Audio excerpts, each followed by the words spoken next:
근데 지금 저희가 얘기를 아까 하는데 이제 민주주의와 선거 얘기를 했는데 그 현대에 들어와서 중간에 매개가 하나 있잖아요. 그게 정당이잖아요. 정당. 정당이라고 하는 게 생긴 지도 사실은 한 200년, 300년밖에 되어지지 않았거든요. 대중정당이라고 하는 거. 그러니까 그걸 우리가 정당민주주의라고 얘기를 하는데 처음에 선거를 할 때는 돈 있고 뭐 이런 사람이 되다가 그 다음에 이제 대중정당이라고 하는 게 만들어지기 시작을 하면서 정당이 그러니까 계급정당 우리가 잘 아는 뭐 사회주의당 뭐 3인당 뭐 보수당 이런 당이 만들어지고 그 당의 정강 정책을 보기 시작을 하면서 이제 투표를 하기 시작을 했잖아요. 지금 우리도 그래서 그 정치의 핵심이 민주주의를 돌아가게 하는 그 작동 방식이 매개가 정당이잖아요. 그래서 그 정당에 대한 소속 사람을 보고 투표를 하고 있고 거기에 이제 비례대표라고 하는 제도가 있잖아요. 근데 그 정당이 그 매개고리로서 굉장히 정치 민주주의를 끌어가는데 굉장히 중요한 매개고리인데 그죠? 그래서 87년도에는 사실은 저희들이 선거를 하기 위해서 그 신민당이라고 하는 그 이후에 정당을 아주 파격적으로 지지해서 그때 제가 기억에 남는 거 이철 같은 경우가 고대 그쪽 그 동대문에서 나와갖고 엄청난 저기를 통해서 국회의원 봤었거든요. 정당 정치라고 하는 부분들이 굉장히 시들시들해졌잖아요. 그죠? 그 정당 보고 지금 투표를 하지는 않죠, 잘. 그러니까 이게 민주주의 발전 과정에 있어서 정당은 어떻게 보면 굉장히 중요한 역할을 한 거는 분명한 사실이기는 하죠. 사실이기는 한데 이게 가면 갈수록 어떻게 보면은 국민 당원의 뜻보다는 그 정당 그 안의 이해관계나 정당 안의 기득권 이런 거에 따라서 이게 운영이 되다 보니까 그런 거에 대해서 이제 많이 불신도 얻게 되고 또 오히려 이러한 정당 정치가 민주주의의 요즘 같은 경우에는 해가 되는 지금 얼마 전에 불체포 가결난 게 뭐였죠? 그 염동열 의원이었나요? 네. 그 그렇죠. 역사상 그 유례 없는 그만한 찔러넣기를 했는데도 그게 체포가 안 되는 거를 스스로 묵인을 다 해주는 이런 경우들을 보면은 과연 이러한 정당들 이건 또 정당이라는 건 좀 다른 의미긴 한가 어쨌든 그런 정당들 간의 이해관계에 따라서 어떤 그런 행동이 정치인들의 행동이나 그런 과정 정치의 과정들이 영향을 크게 받게 되다 보니까 오히려 더 국민들한테는 관심이 없어지는 역할. 그러니까 그런 정당들이 의회에 모여서 논의를 하고 행정부를 견제를 해야 되는데 그 정당이라고 하는 매개고리에 대한 인기가 사실은 아까 얘기한 신뢰도가 상당히 많이 떨어지고 있다. 또 하나 더 중요한 거는 그 정당이 편향적이죠. 지금 거대 양당이라고 하는 자유한국당과 그다음에 더불어민주당은 사실은 그 우리가 이론적인 스펙트럼을 놓고 보면 하나는 거의 그 극우에 가까운 당이고 하나는 보수와 중도 우파 정도의 스펙트럼을 갖고 있는 그렇죠. 당이죠. 그러면 이제 그 좌파라고 하는 당이 있어야 되는데 정의당 정도가 중도 좌파 정도 되어지는 당인데 그런데 정의당은 의석 숫자가 상당히 줄어들죠. 그다음에 그거보다 왼쪽에 있는 당은 아예 없어요. 거의. 아예 없죠. 거의가 아니라 아예 없어요. 그러면 미국에서는 없죠.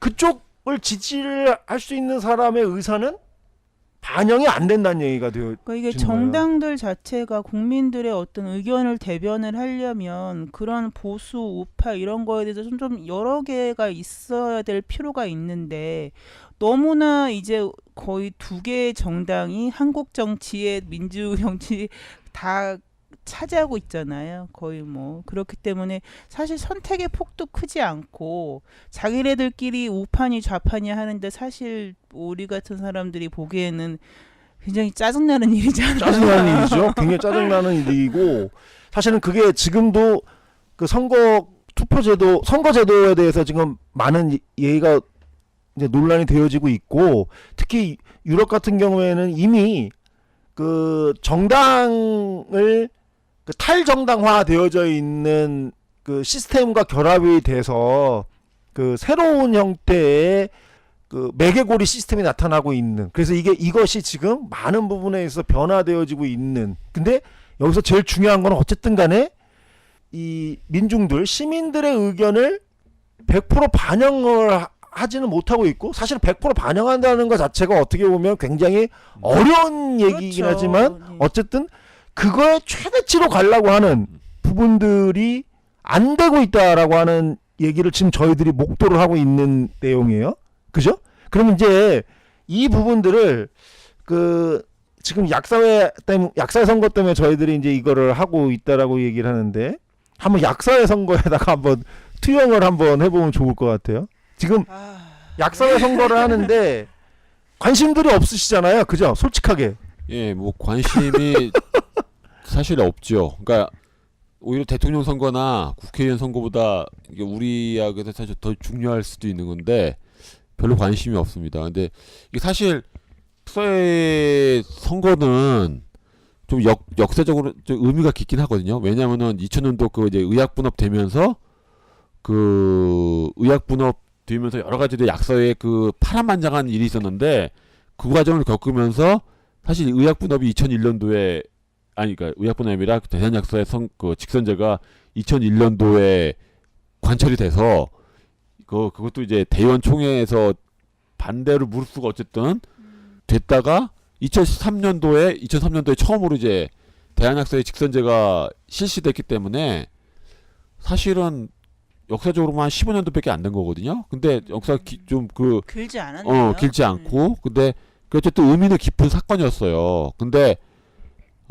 이게 역시 그 우리가 그 처음에 그 느끼는 거지만은 일단 서막을 여는 게 중요하다 이런 얘기 많이 했잖아요. 근데 서막을 여는 게 중요한데 거기에 같이 따라붙는 내용적인 거 디테일이 어떤 거에 따라서 이게 어떤 식으로 갈 수도 있고 이렇게 하시는 거를 우리가 목도했다는 거죠. 왜냐하면은 그 선거를 열었는데 거기에 참가하는 부분들, 그 다음에 비용적인 부분들, 이런 것들에 대한 부분들이 결국에는 일반 약사들이 거기에 참가하거나 거기에 참여하기 어려운 구조로 돼 있었다는 거죠. 너무 비용적인 부분들도 많이 했었고, 그 다음에 예전에는 기탁금 같은 것도 몇 억씩 됐었고, 지금 이제 올해 기탁금을 돌려받을 수 있는 게, 그러니까 기탁금을, 그러니까 선거 현재 국회의원은 돈을 쓴 만큼 받을 수가 있긴 한데, 여기는 선거 기탁금을 몇 억 내면은 20% 정도 넘으면은 이제 받을 수 있는 거 다시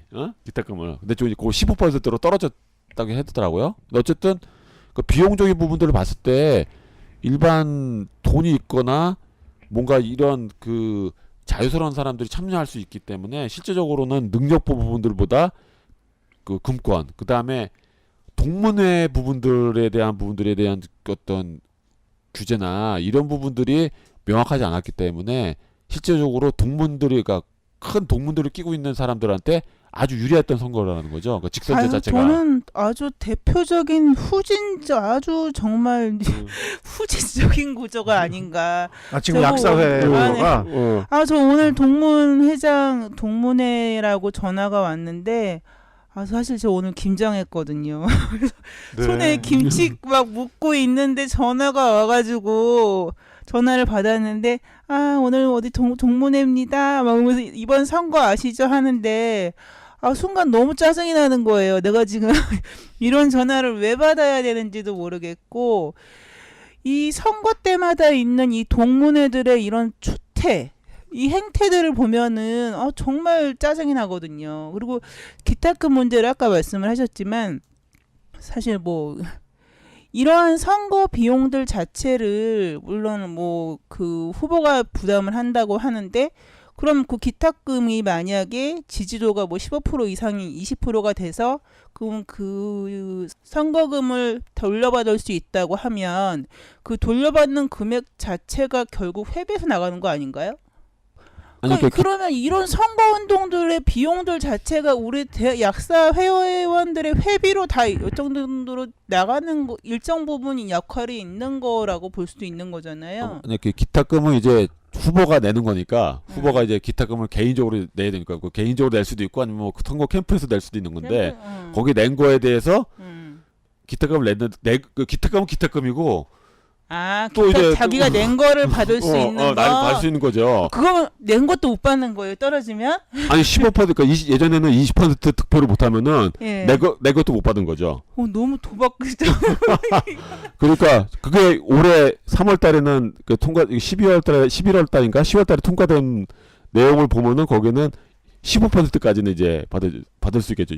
요번에 아마 출마하신 분들은 뭐 기타금은 다 돌려받을 수 있을 것 같아요. 다행히 후보가 많지 않아서. 근데 어쨌든 선거 자체가 특히 약서의 선거가 비용적인 부분들이 너무 많이 들어간다는 거. 그다음에 이런 것들 때문에 실제적으로는 그 거기 참여하기가 힘들다는 거죠. 뭐 대한 약사의 선거뿐만 아니라 시도 약사에도 있잖아요. 시도 약사의 선거에 실제적으로 요번에 보니까 몇몇 지역 빼놓고는 다 단독 후보예요.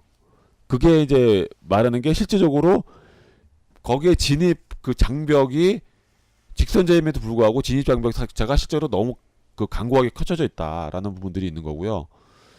이번에 선거 규정에 막 그 30일 동안 여론조사 금지한 부분들도 참 이해가 안 되고요. 그 다음에 그 선거 중립의 의무를 지켜야 될 사람들이 뭐 부회장 단체인데 뭐 대학 이제 선거관리위원회가 지정한 단체는 중립 의무를 지켜야 된다라는 뭐 이런 식으로 하면서 실제적으로 그 공론회장을 좀 활발히 해야 될 부분들. 그다음에 요번에 뭐 SNS상에 뭐 카톡이라든지 뭐 SNS상에서는 아무런 것도 하지 말라 뭐 이런 식으로 얘기되면서 물론 부작용이 있겠죠.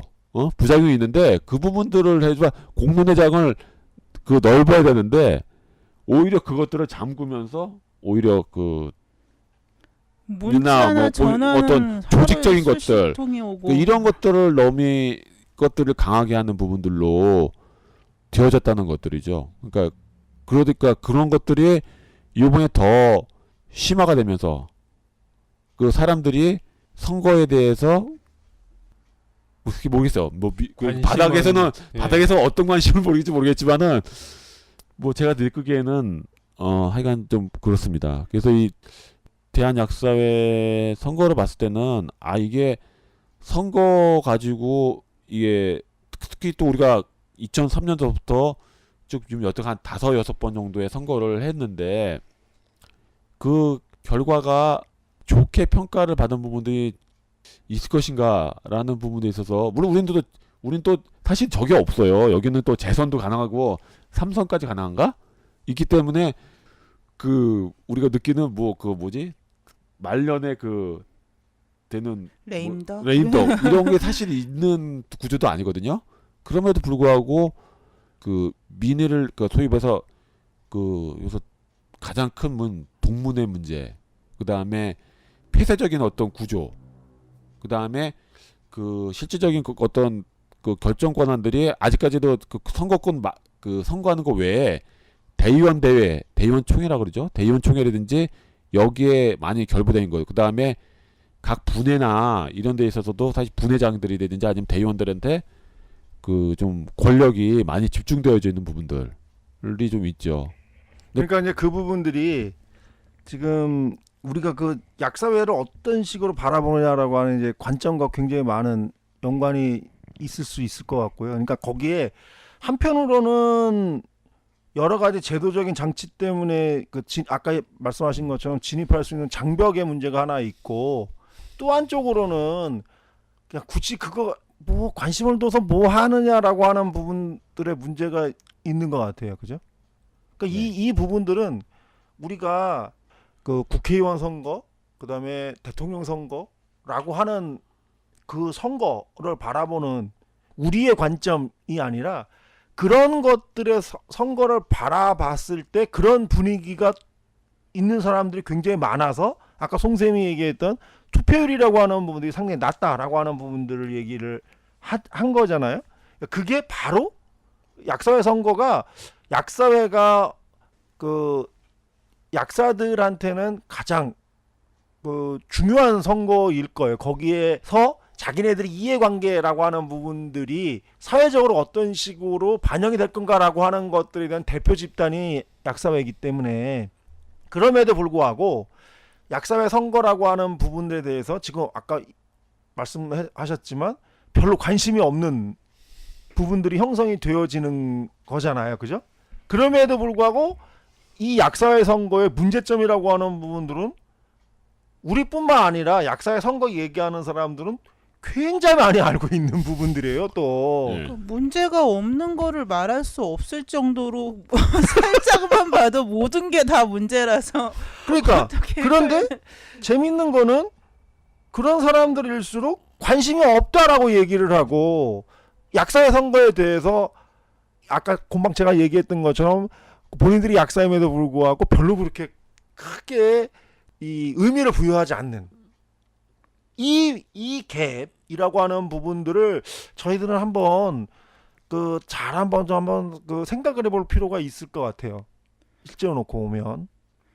근데 이 약사회라는 것도 이 정부 그러니까 국가랑 비슷하게 어쨌든 행정부 권력이 있는 거고 그 입법부에 해당하는 권력이 있는 부분이 대의원 있죠.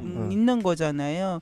사실 대의원회라는 것이 행정 권력에 있어서 굉장히 종속된 부분이 큰 거라서 거의 제 역할을 못 한다고 봐야 되는 것이고 그러니까 거의 약사 회장이 누가 하나가 바뀌느냐에 따라 되느냐에 따라서 행정 권력이 그 회장 하나에 왔다 갔다 많은 인력들이 이제 한 번에 시작 바뀌는 거잖아요. 그러면서 어떤 물론 뭐 큰 정책적인 것도 물론 뭐 있게 하겠지만은 그런 주요하게 진행을 했던 정책이나 이런 부분에 대해서 회장 하나에 따라서 흐름이 많이 바뀔 수도 있는 부분이고 근무하는 사람들이 물론 행정이 그 고정적인 근무하시는 분은 아니라 같이 뭐 부회장이든 뭐 상근원장 이런 분들이 다 바뀌는 거라서 회장 선거가 중요하기는 중요할 텐데 너무 관심을 갖게 관심을 안 갖게 가지는- 하기에는 선거 자체가 너무 아까 말씀하신 것처럼 기도원님 말씀하신 것처럼 동문회 중심으로 선거가 되어지죠. 굉장히 폐쇄적인 구조로 선거가 치러지는 것 같아요. 그죠? 그러니까 우리가 지금 이 자리에서도 요번에 대학 회장 선거 나온 그 두 분의 정책이 무엇인지에 대해서 솔직히 알질 못하고 있거든요. 정책 큰 차이는 없는 것 같아요. 네. 그렇죠. 정책은 좀 봤는데 두 분이 주장하는 부분들이 두드러지게 되어진 분들은 없고 이게 사실은 이런 거죠. 오히려 두 분이 주장한 내용들이 정말로 현실적으로 아니면은 다른 외부 단체들이 있고 그러니까 내용들 보니까 그 대정부나 주변 아니면 그 이해를 같이 하고 있는 여러 가지 의학계 단체들이 있을 텐데 여기에 관련된 내용들이 상당히 많은데 이 부분들을 그동안 사실 안 된 부분인데 그것도 어떻게 관철을 시킬 것인지 프로세스는 뭔지 사실 이기가 없는 거거든요. 이건 없고 그리고 아까 것처럼 그 약대 직원을 맡겠습니다. 두 분 다 공약을 했는데 이미 교육부에서 발표를 했어요. 그거 어떻게 맡겠죠? 그러니까 글쎄요. 근데 뭐 저한테 물어보시면 그러니까 그리고 이제 거기 이제 나왔던 내용적인 부분들은 한약사 문제도 그렇고요. 이게 어떻게 현실적으로 하실 건가에 대한 부분들 사실 뭐 그것도 뭐 저도 나한테 내가 너는 어떻게 할 거냐 그러면은 사실 저도 뭐 뚜렷이 답을 드리는 건 근데 아니에요. 말 끊어서 죄송한데요. 지금 공약이잖아요. 공약. 그러니까 공약이라고 하는 부분들은 구체적으로 뭘 하겠다라고 하는 약속이잖아요. 지금 그 문재인 대통령도 공약 중에서 상당 부분들을 지금 후퇴를 네. 하고 있죠. 그래서 네. 오늘 토론회에 썼었는데 진보 진영에서 3기 이명박근혜 정부가 될 가능성이 크다라고 하는 충격적인 진단을 했거든요. 네. 이게 대의제에서는 공약을 안 지킨다 하더라도 그걸 어떻게 해볼 수 있는 방법이 페널티가 없지만 없죠. 근데 우리한테는 굉장히 중요한 그 기제가 하나 있어요. 그게 뭘까요? 여론이라고 하는 게 있어요. 그래서 여론이 굉장히 중요한 거거든요. 물론 여론조사라고 하는 부분들이 어떻게 물어보냐에 따라서 TV조선이나 조선일보에서 여론조사했을 때 좋게 물어볼 리는 없을 거 아니에요. 그죠? 물론 그런 건 있지만 어쨌든 간에 우리는 그걸 감안하면서 보기 시작을 하는 거거든요. 그러니까 여론조사라고 하는 거, 그 다음에 최근에 들어서 제주도 같은 그 영리병원 할 때는 이제 공론조사 같은 것들을 아마 했을 것 같아요. 그러니까 여론조사는 내가 모르는 상태에서 뭘 물어보는 거지만 공론 같은 경우에는 내가 충분히 그거를 알고 있는 상태에서 모여서 그 내용들에 대해서 토론하고 수기하는 형태를 얘기를 하는 건데 이런 게 사회에는 있거든요. 그래서 우리가 SNS나 이런 걸 통해서 뭐 예를 들어서 막 의견을 내고 막 그러잖아요. 막 그런 거 하면 안 된다고 얘기를 하든지 뭘 하든지 하여튼 통로가 있잖아요. 근데 이 약사회는 문제가 그거 같아요. 그러니까 그거를 할 수 있는 통로가 없어요. 그러니까 회장 한번 되고 나면 약사회에다가 뭘 얘기를 할 수 있는 방법이 없는 거죠. 그게 이제 아까 송쌤이 얘기했던 대의원 대회 같은 형태를 통해서 가야 되는 건데 그 각급 구약사회 솔직히 말해서 기도원님이나 주영님이나 저나 구약사회에다가 전화 걸어갖고 이런 거 해줬으면 좋겠다는 얘기를 한 번도 한 적이 없거든요. 아니요, 몇 번은 한 적은 있습니다. 아, 저는 한 번도 한 적이 없어요. 이게 의사소통, 소위 말해서 토론은 고사하고 의사소통이 안 되는 이 구조가 계속 있죠. 더군다나 그 기도님 말씀하신 것처럼 30일 전에 여론 조사를 못하게 막아놓는 거는 이거는 대통령 선거도 사실은 6일 전 그것도 사실 깜깜이 선거라고 저희들이 굉장히 많은 문제 제기를 하잖아요. 그럼에도 무슨 근거로 30일 전에 이거를 막아놨는지조차도 모르는. 그러니까 약사들의 여론이 어떤 것인가라고 하는 부분들이 기본적으로 약사회에 전달이 되어지지 않는다라고 하는 거예요. 예, 그런 부분들에 있어서 원인을 제가 살펴보니까 대한약사회적으로 선출이 되면은 너무 많은 권력을 가지고 있다고 봐요.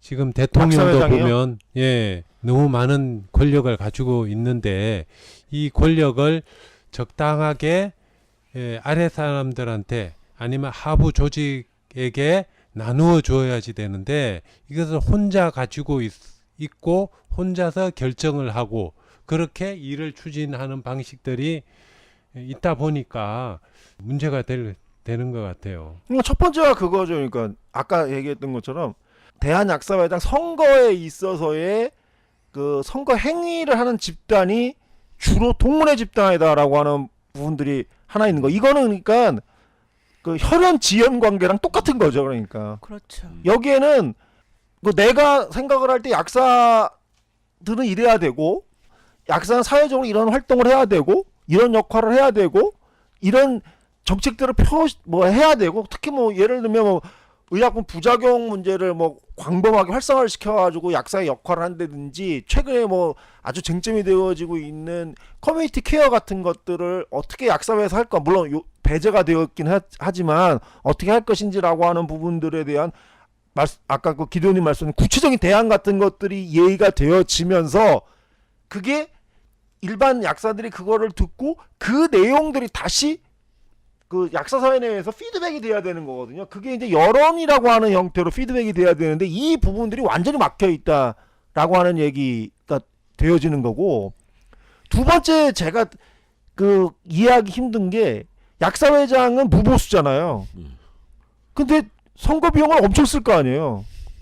그 사람들이 돈이 많은 사람 밖에 나갈 수가 없는 구조 아닌가라는 생각이 들어. 돈이 가는 많다고 거고? 볼 수 있겠죠. 예. 그러니까 그 많은 돈을 들여서 선거를 하고 게다가 선거한 당선된 후에는 약국도 못 하는데 월급도 못 받는데 대체 그 돈을 그러니까 대통령은 월급이라도 받잖아요. 그죠?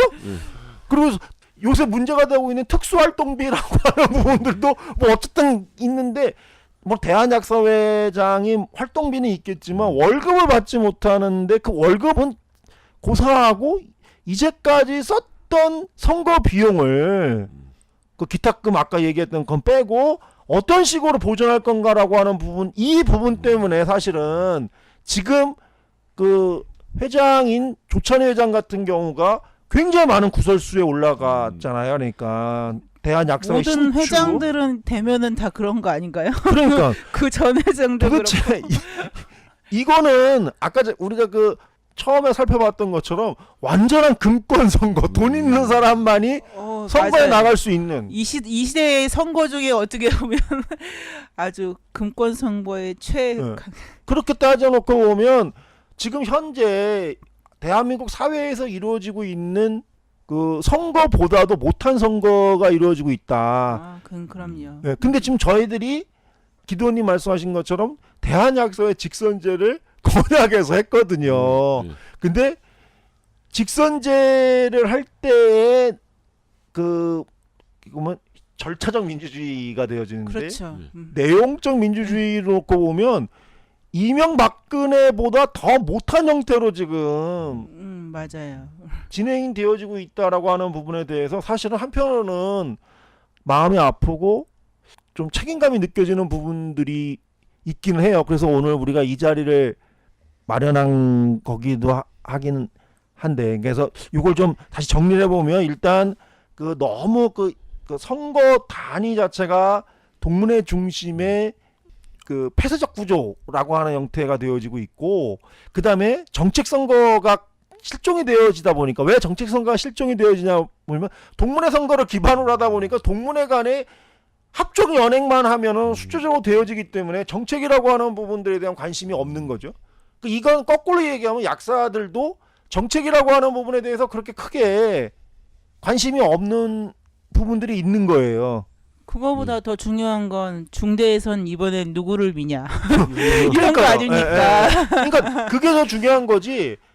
이 후보가 도대체 내가 그 지금 생각을 할 때 A라고 하는 그 부분의 문제에 대해서 아까 얘기했던 그 기도원님이 얘기했던 뭐 약대 증원 문제, 이거는 이제 여러 가지 토론 한번 해봐야 되겠지만 그거에 대해서 구체적으로 어떻게 할 거냐라고 하는 내용은 거의 없는 거고, 있다 하더라도 둘이 뭐 입을 맞췄는지 그 하고자 하는 행위가 거의 동일한 행위로밖에 갈 수 없는 부분들이 있는 부분들이 있다는 거죠. 그 다음에 이런 여론이 피드백이 되어지지 않는다라고 하는 부분들이 있고, 세 번째가 그 자금의 문제를 너무 높여놨기 때문에 사실은 그 약사회 선거라고 하는 부분들이 이렇게 재미없고 내용 없고 관심이 없게끔 진행되어질 수밖에 없는 구조 아닌가라고 생각이 들어가요. 그러니까 이게 대표성이, 이 선거를 보면은 이 약사 선거도 마찬가지겠지만 내가 선거에 참 투표를 할 수도 있지만 내가 선거에 직접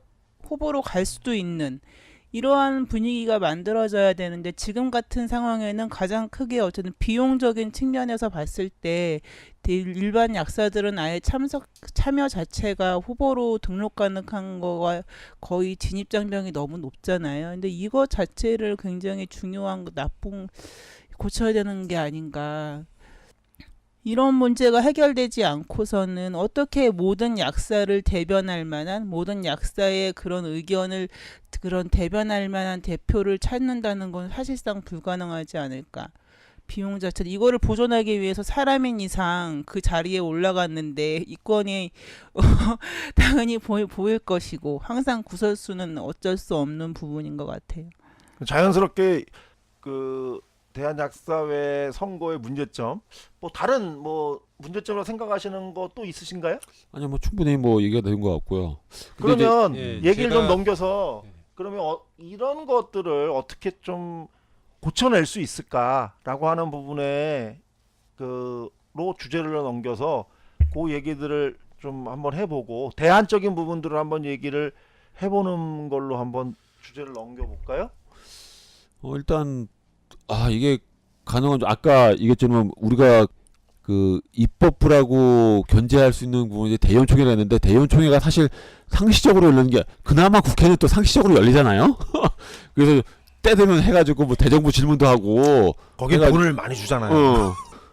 근데 여기는 대의원총회는 실제적으로 뭐 어떨 때 이제 1년에 한 번 모일 수도 있고, 그렇죠. 특별한 일이 있을 때 예산 실시돼요, 예산 결정한다든지 이렇게 뭐 사업 결정할 때 이때 못 넣고, 사실 사업 집행하고 뭐 쭉 뛰는 거, 뭐 이것 마찬가지죠. 분해나 이런 데도 처음에 사업 결정할 때 한번 모이고 결산할 때 모이고 이런 식으로 모일 수밖에 없고 사실 현실적으로 그런 부분들이 있거든요. 그러니까 어려운 부분들이 있고 그러니까 그렇게 어렵다면은 실질적으로 그거를 보완할 만한 뭔가의 그 상시적인 아이디어도 주기적으로 나름대로 그것들을 검토하고 할 수 있는 뭐 위원회든 아니면은 뭐 그러니까 공동의회라고 해야 되나 어떤 뭐 그런 형태로 뭔가 많이 다수가 참여를 해서 의견할 수 있는 아까 때부터 이번에 공론화 뭐 위원회처럼 아니면 그런 식으로 그 직역별 해가지고 일정 기간 동안 있을 때마다 소집을 해서 좀 얘기를 하고 하고 다시 또 어떤 사안이 있을 때는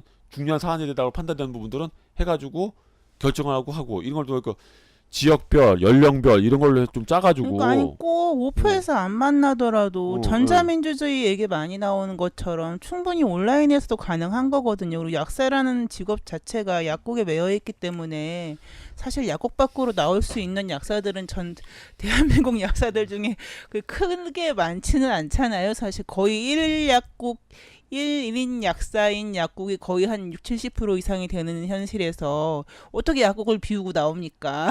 그렇죠. 그러니까 이거는 대의원제 이런 거에 그런 거를 굳이 외부에서 서울의 대한약사회에서 할 필요가 없는 거예요. 그거 자체가 이미 일반 약사들은 진입을 할 수가 없는 거죠. 이런 부분에 대한 것도 좀 보완이 필요할 그러니까 것 그 같아요. 부분들이 이제 지금 기도님이 말씀하신 것은 어떤 그 쟁점이 되는 주제가 있을 때 그 쟁점이 되는 주제에 대한 그 공론 형성을 위해서 좀 다양한 방식, 오프라인에서의 다양한 좀 방식을 좀 한번 고민해 볼 필요가 있겠다라고 하는 부분들이고 지금 송쌤은 그 유튜브라든지 아니면 뭐 SNS라든지라고 하는 그 전자 매체를 통해서 여론을 수렴할 수 있는 그런 제도적인 장치. 그렇죠.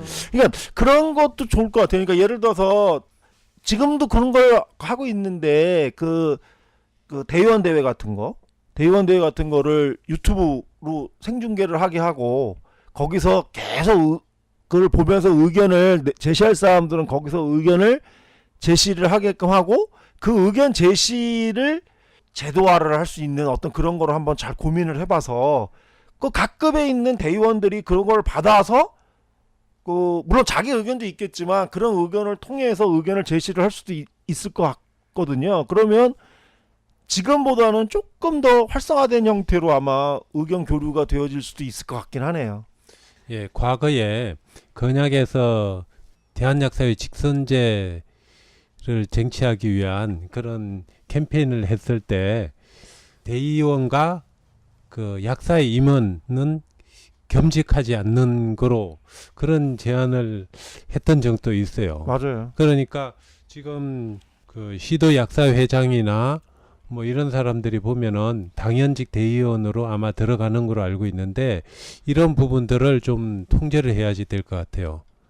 그리고 지금 대의원들이 직접 와서 선거를 한다든지 뭐 투표에 참가한다든지 그렇게 되는데 이 온라인 대의원을 시도 약사회 차원에서 좀 선출할 필요가 있지 않을까 생각이 돼요. 그러니까 우리나라는 그 국회 하나의 의견기관인데 외국 같은 경우에는 상원 하원 있지 않습니까? 그런 것처럼 대의원 대회가 일반 대의원들이 있고 온라인 대의원들이 있고 이런 식으로 좀 운영하는 것도 괜찮지 않을까 그러니까 생각이 그거 됩니다. 지금 말씀하신 그게 그런 거 아까 곰방 얘기했던 것처럼 예를 들면 그 우리 기도원님이 성북구의 대의원이야, 그죠? 대의원이 됐어요. 그러면 기도원님하고 얘기를 할 수 있는 그 온라인 대의원 20명을 뽑는 거예요. 그래서 그 20명이 그걸 보면서 기도원님하고 그 의견을 교환을 해서 그 20명이 그러니까 그 20명을 어떻게 뽑을 거냐? 이게 이제 우리가 오늘 전반부에 얘기했던 추첨 같은 걸 통해서 할 수 있게끔 만들어내는 근데 거죠. 특히 이 약사회에는 추첨이 어울릴 수 있는 게 그러니까요. 사실 기본적으로 약사라는 동등한 네, 네. 조건이 다 동일하게 마련되어 있지 않습니까? 네. 그리고 사실 추첨으로 그러니까 뽑아주고 어쨌든 일정 정도의 급여 해주고 이렇게 되면은 사실 그렇게 큰 어떻게 보면은 능력이 없는 아주 그런 사람이 뽑힐까봐 추첨이 사실 좀 많이 꺼려지는 이유긴 하지만 그런 우려에서는 한층 좀 많은 상당한 그런 우려는 좀 그러니까 그게 해소되는 우리가 게 생각을 아닌가. 해보면 지금 우리가 사회적으로 지금 그 전자민주주의라고 하는 얘기를 하면서 많이 나오는 얘기들이 있어요. 국회의원들이 이렇게 하자, 뭐 그 연동형 비례대표제라고 하는 그런 제도뿐만 아니라 그 플랫폼이라고 하는 형태를 이용해서 이렇게 하자라고 하는 게 이게 지금도 많이 나오고 있거든요. 그러니까 그걸 똑같이 약사회도 그 준용을 할 수 있을 거다. 아 그리고 일부는 물론 그 저기는 아니지만 우리 지역의 역사회 반장이 있잖아요. 네, 반장 우리 같은 기도원이 경우에는 반장이에요. 돌아가면서 하잖아요. 돌아가면서 하죠. 그러니까요. 네, 돌아가면서인데 네. 저는 벌써 반장을 맡은 게 10년이 넘은 것 같아요. 다들 물론 다들 하기 어, 싫어하는 하는 거긴 하지만 그런 부분도 그 오래 반장하고 그러신 약사님들은 우대해 줘야 되잖아요. 그 얼마나 그 어려운 일입니까 그게. 그러니까 그런 부분들도 그런 부분들은 지금 저희들이 이렇게 단순간 안에 뭐 완결되어져 있는 대안을 내놓을 수는 없지만 이제 그런 것들을 통해서 대한약사의 선거가 좀 더 민주적으로 갈 수 있을 것 같고요. 그다음에 또 하나의 문제가 이제 돈 문제거든요. 그러니까 이 부분의 문제는 확실하게 좀 해결해야 될 것 같아요. 왜냐하면 지금 대통령 선거나 그 국회의원 선거 같은 경우에도 선거 공영제라고 하는 부분들을 확실하게 하고 있잖아요. 그러니까 그거 걸리면 난리가 나는 거잖아요. 지금 그 뭐 국회의원 선거하고 그 다음 날 걸려갖고 그 하는 사람들 많잖아요. 그러니까 이것처럼 대학 선거도 완전한 선거 공영제라고 하는 부분들을 시행할 필요가 있을 거고 돈 안 드는 선거를 해야 될 필요가 있을 것 같아요. 근데 이번 선거는 돈을 안 들게 하는 게 아니라 아까 SNS 규제하는 것처럼 돈을 많이 들게 하는 선거예요. 그리고 아주 일방적으로 문자를 보내기 때문에 정말 짜증나는 선거가 되어지는 거거든요. 이게. 전화기를 보기가 두렵다니까요. 그러니까 이 부분들을 어떻게 돈은 조금 쓰게끔 하면서 정보가 굉장히 또 중요하잖아요. 정보를 전달을 해주고 그 정보에 대한 여론은 어떻게 피드백할 건가라고 하는 부분들을 굉장히 고민을 해봐야 되는 건데 그 피드백 부분들은 아까 우리가 전자 매체를 통해서 한번 고민을 해보고 돈 부분들은 확실하게 그 공영제를 해야 될 필요가 있을 것 같아요. 그러니까 이 부분들은 우리가 선거가 뭐 매년 있는 게 아니라 뭐 3년에 한 번씩 있으니까 그 선거하는 해에 그 회비 문제라든지 아니면 뭐 어쨌든 그 돈 문제를 해결하는 다른 방법을 한번 고민을 해볼 필요가 있을 것 같아요. 그래서 이렇게 많은 돈이 들어가면서 선거를 해야 될 필요는 없을 것 같거든요. 그러니까 그렇게 위험한 거고, 그러니까 왜냐하면 나중에 위험하죠. 이권이 걸릴 수 네. 있는 거기 때문에 또 항상 거기서 문제가 터지기도 하고 해서 그렇죠. 이런 부분에 대한 규제는 그거에 이제 또 이제 반대급부가 그러니까 이렇게 비용 많이 드니까 옛날처럼 또 대형 총에서 그냥 간접 선거로 뽑자 그건 이런 아닌 것 같아요. 이런 얘기 또 나오거든요.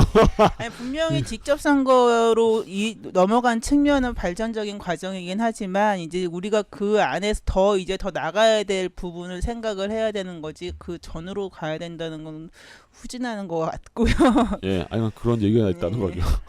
그 어떻게 얘기를 하다 보니까 처음에는 굉장히 그 무거운 주제로 시작을 했는데 그 역시 또 그 자기 현안에 대한 얘기를 하다 보니까 얘기가 굉장히 많이 길어졌고 또 우리가 여기서 또 그 얘기를 전부 다 지금 한 번에 다 담아낼 수는 없을 것 같아요. 그래서 또 이 방송을 들으시고 또 더 좋은 아이디어나 어떤 의견이 있으시면 그 약사 별궁 팟캐스트에 오셔서 의견을 달아주시거나 아니면 또 다른 경로를 통해서 많은 의견을 좀 제시를 해 주시는 것도 상당히 좋을 것 같고요. 뭐 그 시간도 많이 지났는데 정리를 좀 하는 게 어떨까요? 네. 네. 네.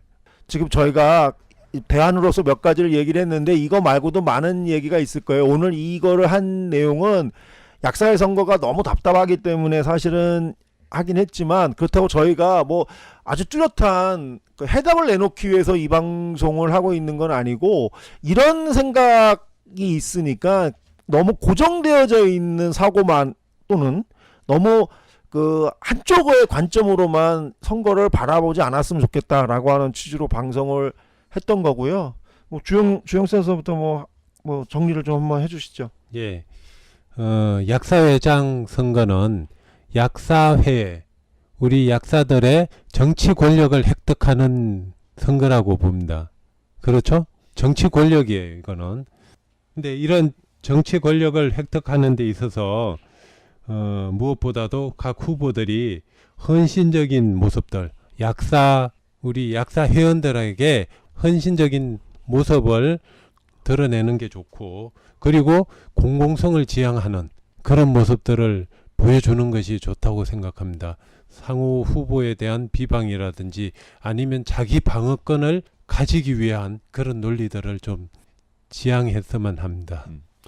저는 이번 선거가 진짜 제일 관심이 없는 선거였는데 이 선거 자체가 가지고 있는 한계가 상당히 많구나라는 생각을 다시 한번 느끼게 됐고, 그러니까 선거라는 과정을 통해서가 자꾸 이제 뭔가 해결되는 게 아니라 일상적으로 일반 약사들, 우리가 뭐 맨날 그 의약품 슈퍼 판매하는데 했을 때 민초 약사 막 얘기했는데 소위 말해서 민초 약사들이 그 개입되거나 민초 약사들 의견이 반영될 수 있는 구조와 그 다음에 그 형식들을 어떻게 만들어갈 것인가, 이게 중요하다라는 생각이 들고, 그런 과정을 좀 더 우리 이번 선거를 끝나고 나서도 좀 고민을 하면서 그런 과정을 계속 만들어나가는 과정을 계속 밟아야 되겠다라는 생각이 좀 들었습니다. 선거의 진입 장벽을 낮추는 데는 어쨌든 경제적인 요인이 굉장히 큰 거라서 그 선거 홍보 비용이라든지 선거 비용에 대해서 규제할 수 있는 게 지금보다는 훨씬 더 강력한 어떤 제도적인 게 마련된 게 필요할 거라고 생각을 하고요. 특히 이제 매번 느끼는 거지만 이 동문회 이런 운동들, 동문회 위주의 이런 선거 홍보 전략들, 이런 부분은 사실 굉장히 저 같은 경우에는 절망적이거든요. 약사회가 정말 싫어지거든요. 이러면은 이런 부분에 대해서는 정말 서로 이 부분이 어떻게 보면은 사회적으로도 굉장히 없어져야 될 이런 모습인데 자제했으면 좋겠습니다. 저희가 계속 이 방송을 한 취지는 그 선거라고 하는 고정되어져 있는 구도에 매몰되지 말고 그 선거를 어떻게 바라볼 거냐, 또 그 민주주의와 선거는 어떤 관계에 있는 것이냐, 그 민주주의를 이루기 위해서 방법이 선거밖에 없는 것이냐라고 하는 등등의 좀 더 확장되어져 있는 인식을 하기 위해서 방송을 한 거고요. 그런 그 취지로 이해를 해주시고. 저 한 가지만 더요. 네. 저는 어쨌든 이게 선거라는 게 비민주적인 측면이 있잖아요. 보완할 수 있는 어쨌든 가장 큰 거는 선거로 뽑힌 당선된 이후에도 이 사람을 내려오게 할 수 있는 이러한 제도를 좀 확실하게 만들어주는 것도, 그러면은 어쨌든 재임 중에는 그나마 큰 잘못을 안 할 수 있는 건데, 이제 그러한 부분이 지금 현재 굉장히 부족하잖아요. 대의원회에서 이런 게 지금 전혀 안 돼 있는 상황이고, 이 부분에 대해서 떨어뜨릴 수 있는, 리콜할 수 있는 이 부분을 강력하게 고민을 해봐야 되지 않을까. 그러니까 생각합니다. 지금 말씀하신 것처럼 이제 그런 선거라고 하는 그 안에서만 보지 말고 선거에서 조금 나와서 이 선거판이라고 하는 것과 민주주의를 어떻게 신장시킬 건가라고 하는 좀 폭넓은 관점에서 이거를 보자라고 하는 부분도, 그렇게 보는 것들이 아마 올바른 관점일 거다라고 이제 생각이 들어가는 부분들이 있고요. 그래서 오늘 이 자리를 마련했고,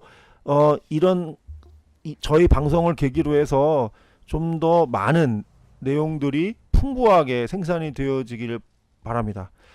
또한 다시 한번 저희가 그 남는 약 관리 방안이라고 하는 것들을 얘기하기로 했는데, 부득이하게 그 선거 국면이기 때문에 선거에 대해서 얘기한 거에 대해서 혹시 그 좀 짜증 나시는 분이 계시더라도 죄송하다고 말씀을 드리고, 남는 약 관리 방안은 다음번 16회 때의 주제로 꼭 하겠다고 말씀드리면서 오늘 방송을 마치도록 하겠습니다. 수고하셨습니다. 감사합니다. 수고하셨습니다.